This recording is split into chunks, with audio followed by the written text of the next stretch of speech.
I never talk about my dreams. As a military leader, as president of Burkina Faso, people expect me to deal in facts, in strategy, in concrete reality. Dreams are considered the domain of mystics and charlatans, not serious men who lead nations. But what happened to me 3 months ago was so vivid, so specific, and so consequential that I feel compelled to share it, regardless of what people might think of me. It was a Thursday night in July, and I had been awake for nearly 40 hours dealing with a coordinated terrorist attack in the northern provinces. We'd lost 17 soldiers, good men who died defending villages from extremists who wanted to impose their brutal version of order on our people. By the time I finally made it to my quarters, I was beyond exhausted. I was depleted, running on nothing but adrenaline and black coffee. I collapsed onto my bed without even removing my boots, and sleep took me immediately. What happened next wasn't like any dream I'd ever experienced. Most dreams are fragmented, nonsensical, filled with bizarre imagery that evaporates the moment you wake. This was different. This had the crystalline clarity of reality, the logical progression of actual events, and a sense of presence that made me certain, even in the dream, that something extraordinary was happening. I found myself standing in a place I didn't recognize. It looked like the Sahel, the landscape of my homeland, but somehow perfected, as if I was seeing the ideal version of Burkina Faso rather than the actual one. The sky was impossibly blue, the air was clean and cool despite the sun blazing overhead, and I could hear water running somewhere nearby, which is rare in our semi-arid region. I was alone, or so I thought, until I heard a voice behind me say my name. I turned and saw him. I knew immediately who he was, though I can't explain how. As a Muslim, I honor Jesus. We call him Isa ibn Maryam, peace be upon him, as one of the greatest prophets. But we don't worship him as Christians do, and I certainly never expected him to appear to me. Yet there he stood, dressed simply in the clothing of a first-century Jewish teacher, his face marked by both compassion and an intensity that made me want to look away, and yet impossible to stop looking at. His eyes held depths I couldn't fathom, as if they contained all of human history and all of human future simultaneously. "Ibrahim," he said again, and his voice was gentle but carried weight, like hearing your father speak when you were a child and knew instinctively that what he was about to say would matter for the rest of your life. "I've come to warn you. You're at a crossroads, and the path you choose in the coming months will determine not just your fate, but the fate of thousands who depend on you. There are 3 things you must stay away from if you want to remain faithful to your purpose. 3 temptations that will seem reasonable, that will be presented to you as wisdom or necessity, but that will destroy everything you're trying to build." I wanted to ask questions. Why me? Why now? What makes you think I'll listen, but words wouldn't come? I simply stood there. And he continued. "The first thing you must stay away from is the counsel of fear," he said, and as he spoke, the landscape around us shifted. Suddenly we were in what looked like a command center, and I saw myself sitting at a table surrounded by advisors, all of them speaking urgently, passionately. I could hear their words, even though this was clearly a vision of something that hadn't happened yet.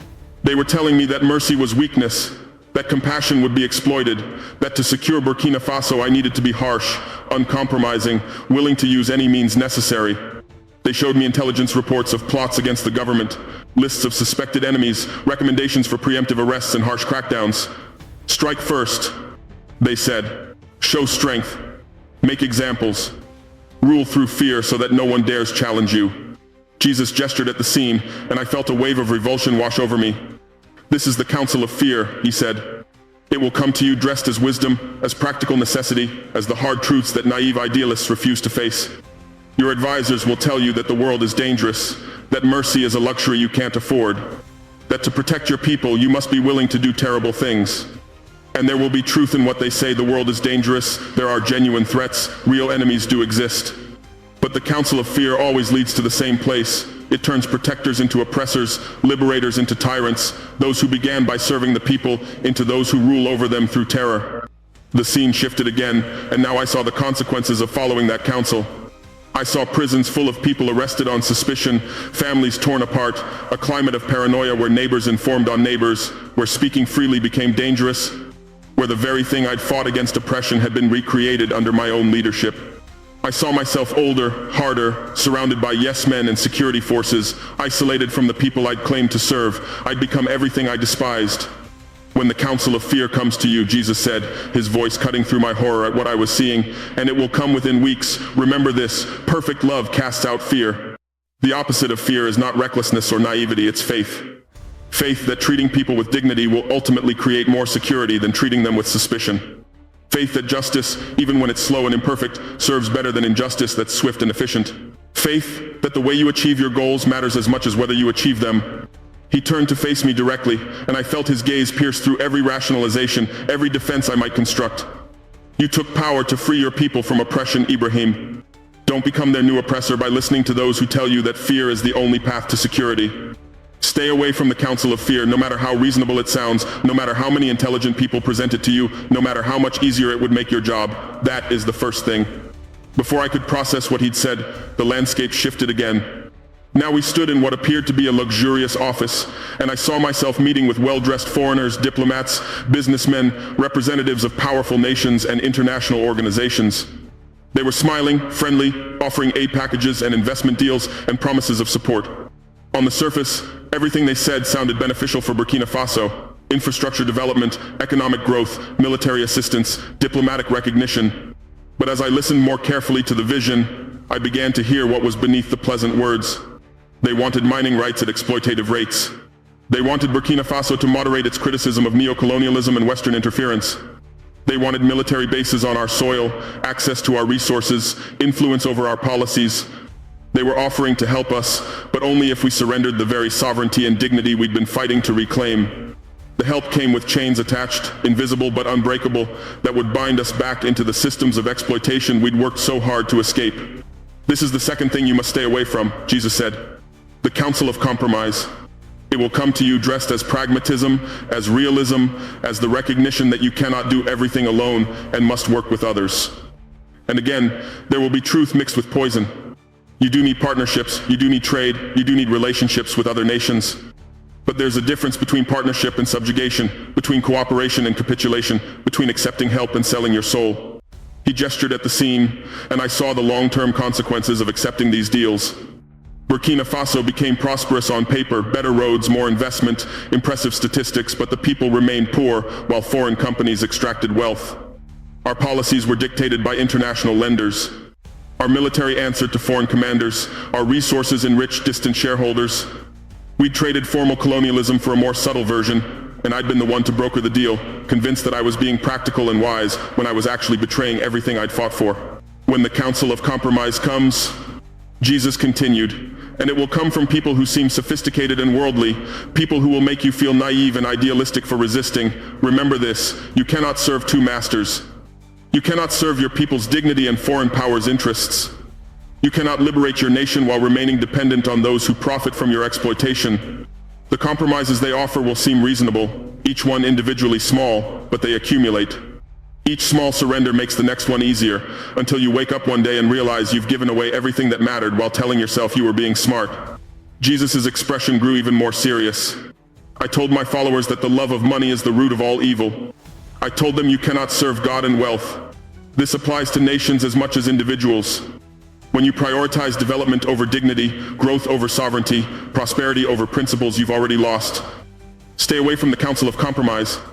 No matter how much it promises to ease your burden, no matter how much wealth and power it offers, no matter how many respected voices tell you that's just how the world works. That is the second thing. The scene dissolved, and now we stood in a simpler setting, what looked like a modest home. I saw myself there with people I recognized, close friends, trusted allies, men and women who'd fought alongside me in the revolution. We were talking, laughing, comfortable with each other in a way that spoke of deep bonds forged through shared struggle. But then the mood shifted. One of these trusted friends was accused of corruption, of using their position for personal enrichment, of betraying the principles of the revolution for money. Evidence was presented, and it was convincing. And I saw myself in the vision, faced with a terrible choice: protect my friend because of our history and loyalty, or hold them accountable and risk being seen as someone who abandons his allies. In the vision, I chose loyalty over justice.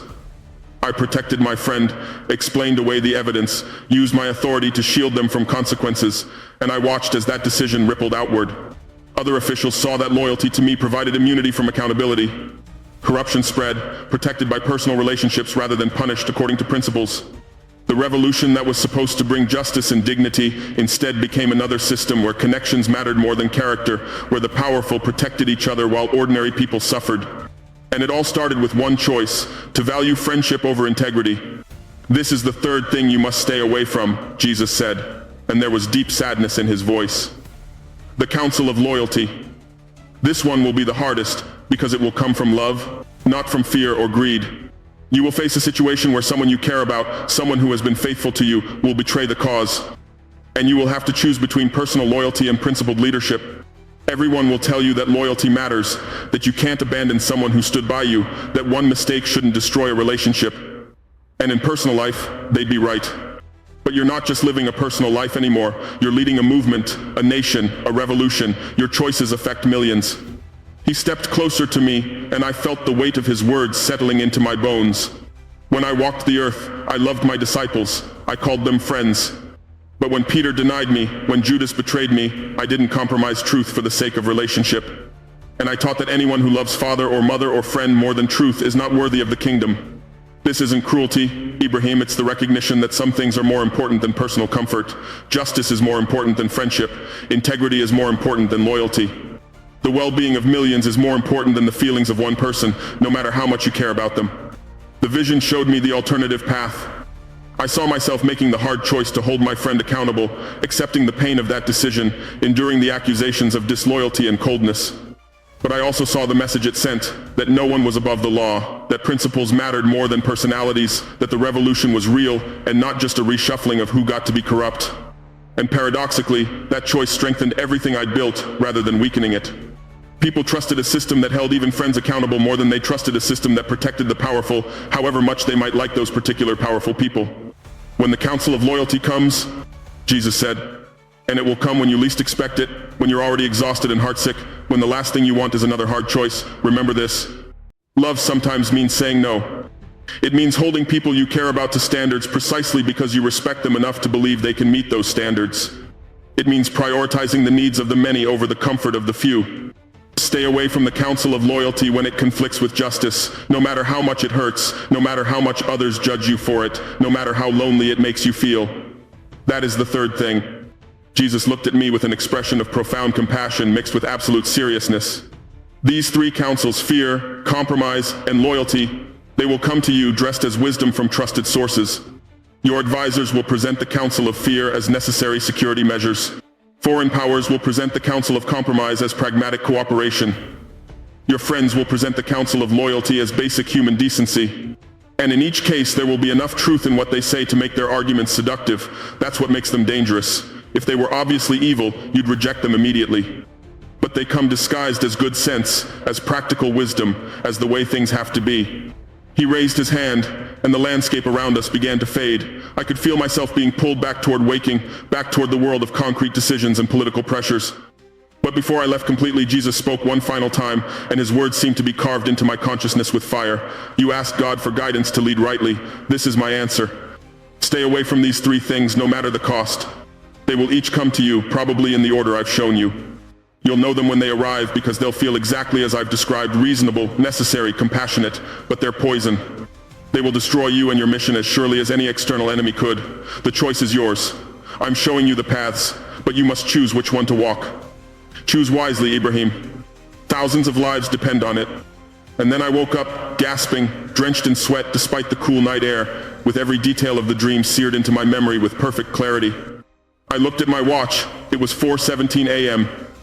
and I'd been asleep for less than 3 hours. But those 3 hours felt like I'd lived through years of lessons compressed into a single experience. I got up, found my journal, and wrote down everything I could remember.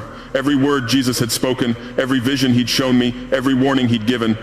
I filled pages, writing by the light of my desk lamp, trying to capture it all before any detail could fade. But even as I wrote, I realized nothing was fading. This dream wasn't evaporating like normal dreams do. It was staying with me, present and clear, as if it had happened in waking life rather than in sleep. Over the following weeks, I kept the dream to myself, wondering if it had been real or just my stressed subconscious creating elaborate scenarios. I'm a Muslim, I kept reminding myself. Why would Jesus appear to me? Shouldn't such a vision come through the framework of my own faith tradition? But I also remembered that the Quran honors Jesus as a prophet, as someone who spoke truth and worked miracles. Perhaps God uses whatever messenger he knows will be heard, regardless of our human categories and divisions. Then, exactly 2 weeks after the dream, the first test came. Just as Jesus had predicted, my senior military officers requested an urgent meeting. They had intelligence, they said, of plots against the government, of opposition organizing, of foreign agents working to destabilize Burkina Faso. They presented me with a list of people they wanted arrested immediately: journalists, activists, opposition politicians. We need to act decisively. My security chief insisted. Show strength. Make it clear that plots against this government will not be tolerated. Strike fear into anyone thinking of opposing us. And sitting there, listening to them, I remembered the dream with sudden, vivid clarity. This was it. This was the council of fear, exactly as Jesus had shown me. These men weren't evil, they genuinely believed they were protecting the nation. But they were offering me the path that would turn me from liberator into oppressor, from someone who served the people into someone who ruled through terror. No, I said, and the room went silent. We will not arrest people for speech or for organizing. We will monitor the situations, gather intelligence, but we will not become the oppressive regime we overthrew. If there are genuine threats, we'll address them through due process. But I will not rule through fear. That's not why we took power. The pushback was intense. My officers thought I was being naive, weak, dangerously idealistic. Some walked out in frustration. But I held firm, and over the following weeks, as I actually engaged with some of the people on that arrest list, I learned that most weren't plotting against me at all. They had legitimate concerns, valid criticisms, ideas that actually helped me govern better. By listening instead of imprisoning, I made allies instead of enemies. I'd passed the first test. The second test came 4 months after the dream. The French ambassador requested a meeting and came with a generous offer: significant military aid, economic investment, diplomatic support. France wanted to normalize relations to help Burkina Faso develop and prosper, but as the meeting progressed, the conditions became clear. They wanted us to soften our criticism of French neocolonialism, to give French companies continued access to our mineral resources on favorable terms, to allow a continued French military presence. The ambassador never quite said we'd be surrendering our sovereignty. He used words like partnership and cooperation, but the meaning was unmistakable. They'd help us, but only if we gave up the very independence we'd been fighting for. I remembered the dream. This was the Council of Compromise, dressed up as pragmatism and sophistication. Thank you for the offer. I told the ambassador, but we need partnerships that respect our sovereignty, not ones that compromise it. We'll find another way. The decision made things harder. We lost access to resources and support we genuinely needed, but we maintained our dignity and our independence. We found other partners, built different relationships, struggled through difficulties but remained free. I'd passed the second test.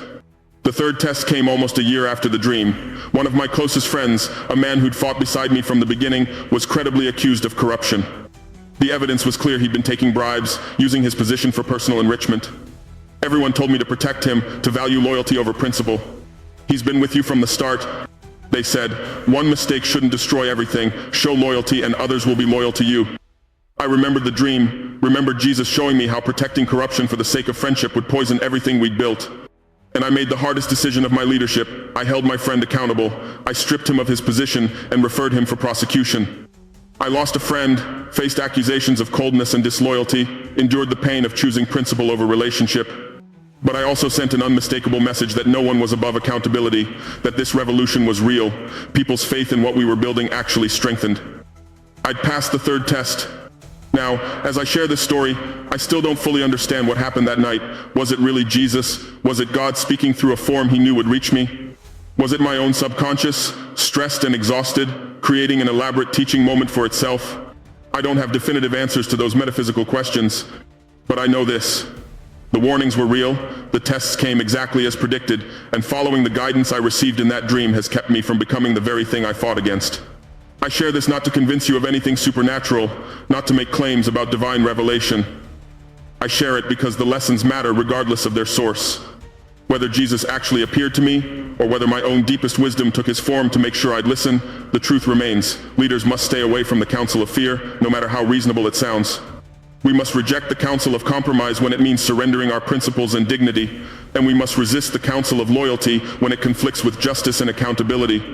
These three things, fear, compromise, and misplaced loyalty, they destroy more revolutions, corrupt more movements, and ruin more leaders than any external enemy ever could. They're the internal cancers that turn heroes into villains, liberators into oppressors, movements for justice into new systems of exploitation. And they always come dressed as wisdom, as necessity, as the way things have to be. I'm telling you this because whoever you are, whatever position you hold, you will face these same three counsels in different forms. You'll be told to operate from fear because the world is dangerous. You'll be told to compromise your values because that's how things get done. You'll be told to prioritize personal loyalty over principles because relationships matter. And in each case, there will be enough truth in these counsels to make them seductive. But if you want to remain faithful to your purpose, to the people you serve, to the values you claim to hold, you must learn to recognize these three counsels when they come to you. You must develop the wisdom to distinguish between genuine prudence and the counsel of fear, between necessary cooperation and the counsel of compromise, between appropriate loyalty and the counsel of misplaced allegiance. This is harder than it sounds because these distinctions aren't always clear, because good people will disagree about where the lines are, because you'll often be making these judgments when you're tired and stressed and desperate for easy answers. That's why the dream, whether divine or psychological, was such a gift. It gave me clarity about what these temptations would look like, how they'd be presented, what was at stake. It let me recognize them when they arrived. And most importantly, it showed me that staying away from them, though costly and difficult, was possible and necessary. I don't know what challenges you face, what decisions weigh on you, what temptations pull at you. But I know that somewhere in your life, in your work, in your relationships, you will encounter these three counsels. And when you do, I hope you'll remember this story whether you believe it came from Jesus, from God, from deep human wisdom, or from nowhere at all. Remember that fear is not wisdom, compromise is not cooperation, and loyalty is not justice. Remember that the right path is often the hardest path. Remember that staying faithful to your principles matters more than staying comfortable in your position. That dream changed how I lead. It's kept me from making terrible mistakes I would have otherwise made. It's given me a framework for evaluating advice and making decisions that has served me and my people well. Whether it was supernatural revelation or extraordinary psychology, I'm grateful for it. And I'm sharing it now in the hope that it might serve you as well as it has served me. Stay away from the counsel of fear. Stay away from the counsel of compromise. Stay away from the counsel of misplaced loyalty. That's what Jesus showed me that night, and that's what I'm trying to follow every day. It's not easy. I fail sometimes. But I keep coming back to those three warnings, and they keep pointing me toward the kind of leadership I want to embody. Courageous rather than fearful. Principled rather than compromised. Just rather than merely loyal. Whatever you believe about dreams, about Jesus, about divine intervention, these lessons are true. And they might be exactly what you need to hear right now, in whatever situation you're facing. I hope they serve you as well as they've served me.